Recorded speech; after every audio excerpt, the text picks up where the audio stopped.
Alfa Romeo.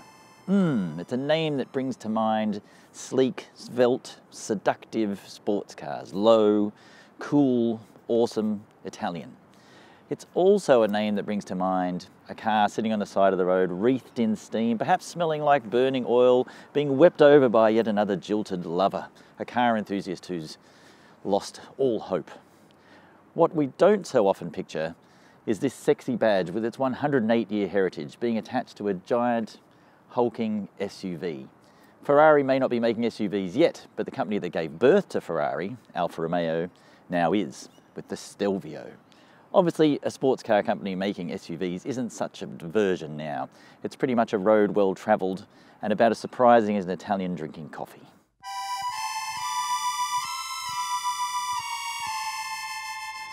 Now, I must admit to a slight bias because I hate SUVs. Remember when people used to throw eggs at them when they first came out? I was throwing the eggs. I think they're ugly, unnecessary, big, and I'm sorry that you all love them and you want to buy them. But they are now the largest premium segment in Australia, mid-size SUVs like this one, and they will sell almost 30,000 of them in this country this year. Alfa wants a big slice of that pie. Now, if you could base sales entirely on image, on what a car looks like, I think they're going to do very well, because this is a stunning looking thing. An SUV that doesn't make me feel sick, an SUV I could actually desire. It's almost got Ferrari sex appeal. It's definitely Italian. It's genuinely attractive. A lot of the excitement around the new Stelvio thus far has focused on its halo model, the Nürburgring-smashing QV, or Quadrifoglio, or, as people never tire of calling it, the Ferrari of SUVs. Possessed of slightly ridiculous and certainly unnecessary amounts of power, the QV, which we've already driven overseas and been amazed by, is a car worthy of the name Stelvio, which Alfa has stolen from one of the world's most storied driving roads. Frankly, it's amazing no one had thought of this before. Look out for the Holden Great Ocean Road. The big daddy of the Alfa range will not, however, arrive in Australia until the end of the year, but the Stelvio is being launched locally at the other end of its range, with the base 2.0T and the 2.2T diesel. While the QV gets a stonking twin-turbo V6, the base models have to make do with little old 4 cylinders, which seems like asking a small child to piggyback Clive Palmer. The petrol version we're driving here gets 148 kilowatts and 330 newton meters to do the job, so we're very keen to see if it's up to the task. Fortunately, Alfa claims its all-new design, sprinkled with the spirit of Ferrari, because some people from Modena dropped in to help out, has the best power-to-weight ratio in its class, pointing out that a Mercedes-Benz GLC weighs 258 kilos more and a Volvo XC60 is 238 kilos heavier. There are times where you'd like some more grunt, if you're trying to overtake uphill, for example, but it never feels particularly underpowered. The only thing I think you're missing out on with the 2-litre is that there's never an exciting noise. And for me, that doesn't feel very Alfa Romeo.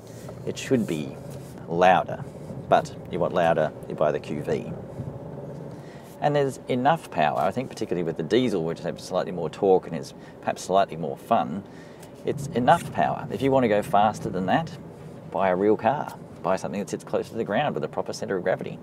To be fair, there's not a lot of body roll, it's not awful, it's not like driving a duck, it's just, about as sporty as an SUV can be.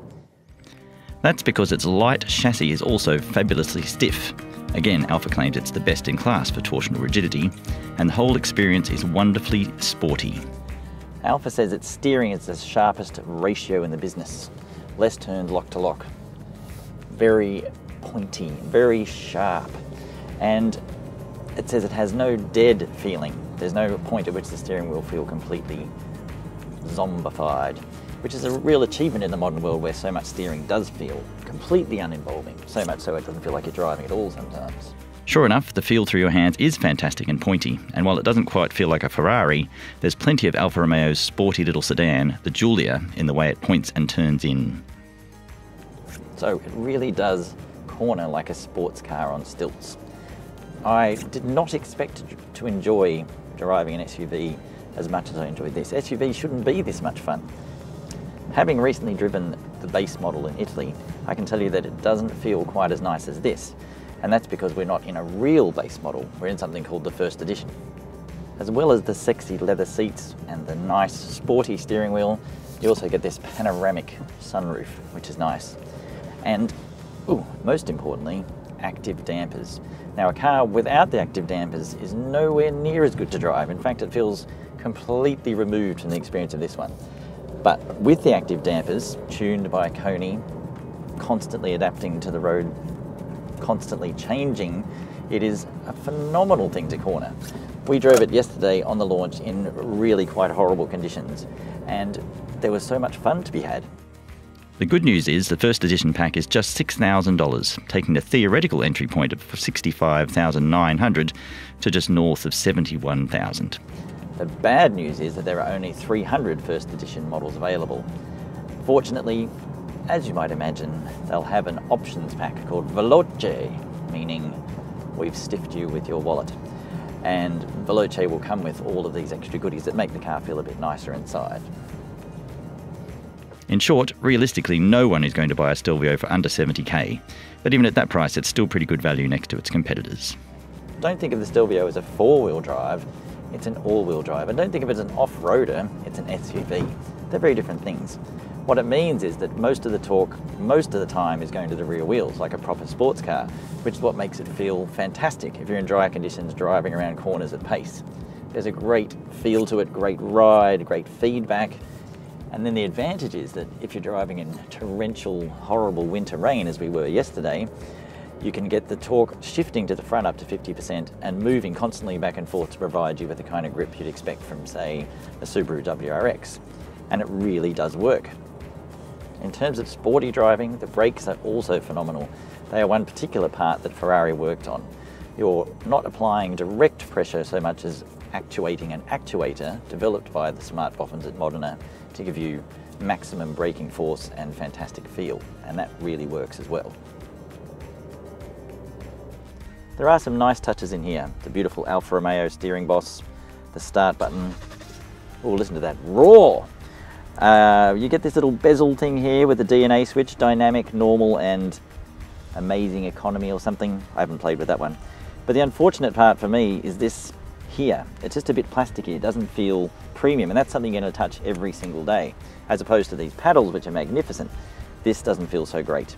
So it's kind of a 7, 8 out of 10 score there. Obviously this base model isn't quite as supercar sexy as the QV, but it's still a mighty fine looking thing, and that will matter. Alfa is painting itself as the bold, bright red choice to all the grey, charcoal, silver, off-white, white, pearlescent German options that you could get, which are a bit dull. Obviously though, choosing an Italian car over a German one is a bold choice. Alfa obviously promises that all of those reliability issues are behind them, and they're offering a 3-year warranty to make you feel better. Although interestingly, the Giulia comes with a 5-year warranty, so I'd be negotiating that. But those concerns aside, I can absolutely see why you would choose a Stelvio, but I'd wait for the QV.